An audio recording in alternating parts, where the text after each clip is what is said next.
there's so much to share about the presence of the heart and spirit today. Yeah, I wish we could include everything, but you know, coming up is a very special person.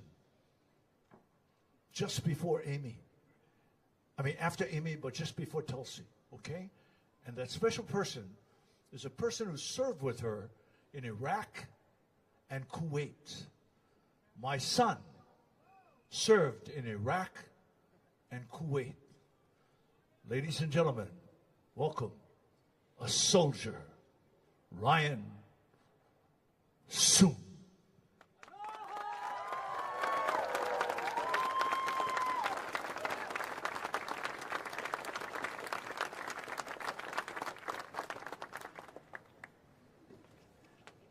Aloha, friends.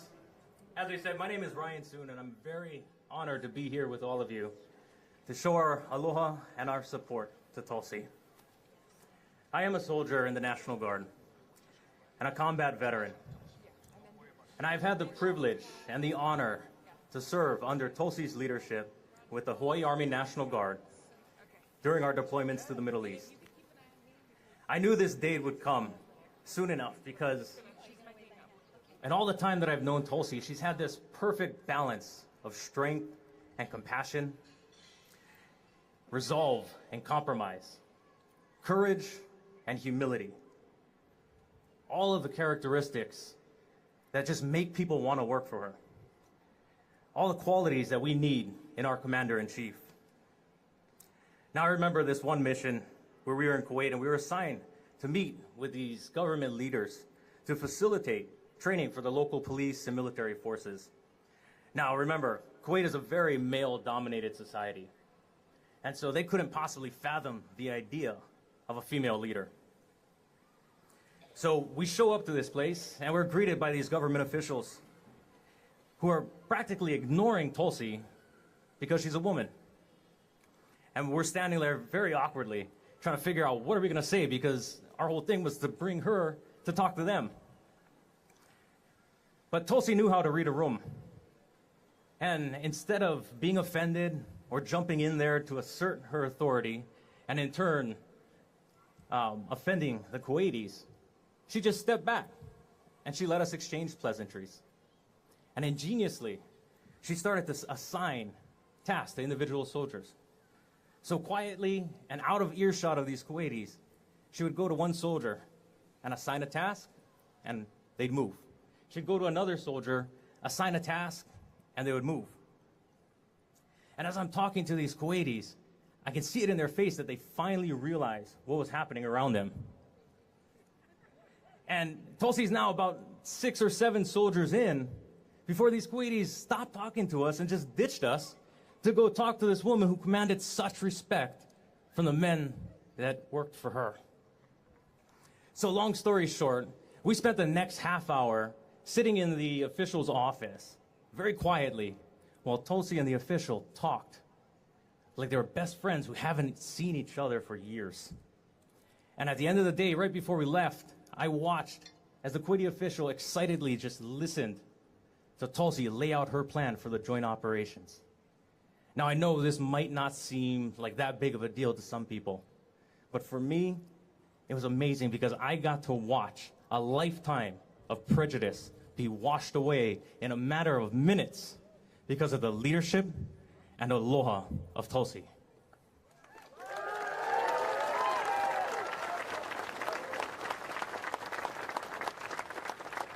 Now, the last story I do want to share with you really quickly is a little bit more personal to me. So, about a couple months ago, I had an opportunity to pick Tulsi up from the airport when she was making one of her trips back home to speak with the people. And as we're driving over the H3, I look over at her and I see an all too familiar look on her face. It was a look that I've seen 1,000 times during deployment, and every single time I've went to visit her in DC, it was just that look of working constant and continuous 20-hour work days. And it just prompted me, I had to ask, Tulsi, what you're doing here, is the juice really worth the squeeze? And she looked at me with a bright smile on her face and she said, it depends how you define the juice. And she looked at me and she said, I love what I do. Is it long hours? Yes. Is it hard work? Absolutely. But I love that I can make a positive impact in people's lives. She said, whether it's working in Hawaii or in DC, I love that one person can make a difference.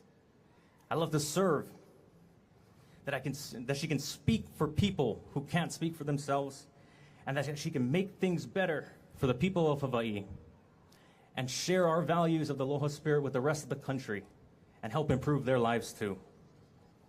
Now I'm sitting there driving, and I wasn't expecting this at all. I mean, it was a beautiful response that could have been a commercial on the first take, but it came from Tulsi, just off the cuff and half asleep.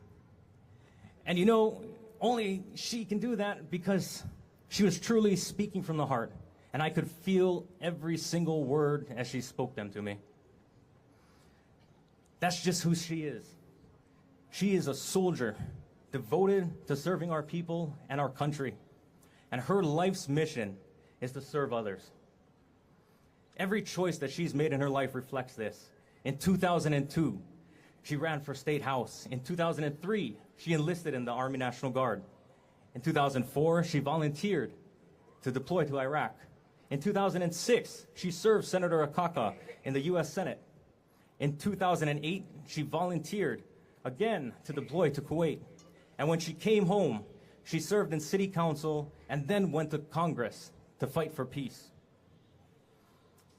As a veteran, I know firsthand how important it is to have a commander-in-chief that knows the cost of war, knows the sacrifices that our soldiers make, and the impact that our wars have on the countries that we invade.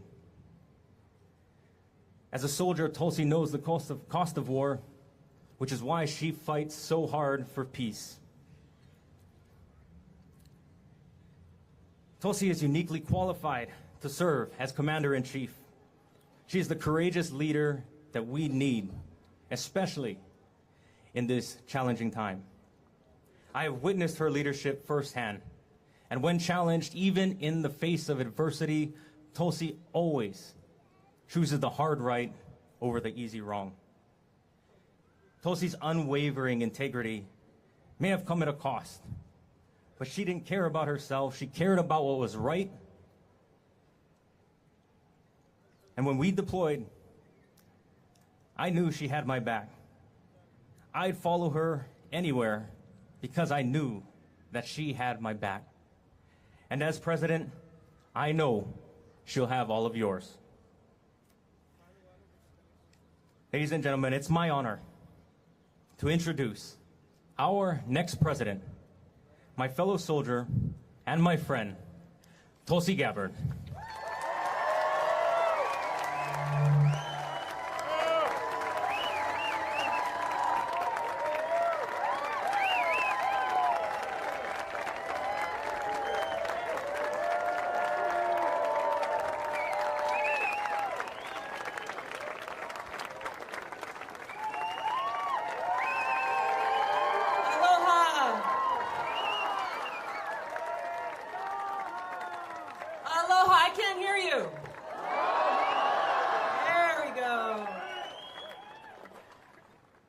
Thank you all so much for being here. It's a beautiful day in Hawaii. Growing up here in Hawaii, I loved swimming and surfing and having fun in this paradise that we are so fortunate to call home. But I gradually realized growing up that I was actually happiest when I was doing things for other people, doing things to protect our water, to protect our oceans, our land. I felt that this was a different kind of happiness than anything else I experienced when I was just thinking of myself. It was a deeper happiness that stayed with me anywhere that I went. I knew then that no matter what path I ended up choosing in my life, that I wanted service to be that foundation. I'm proud to serve our country as a soldier. I'm a major in the Army National Guard, where I've served for the last 15 years. And I'm so grateful to have the opportunity to serve the people of Hawaii in so many ways over the years.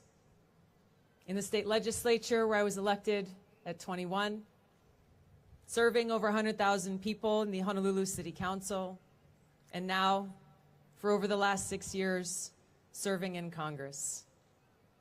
Thank you for your trust and your aloha. I'm truly grateful.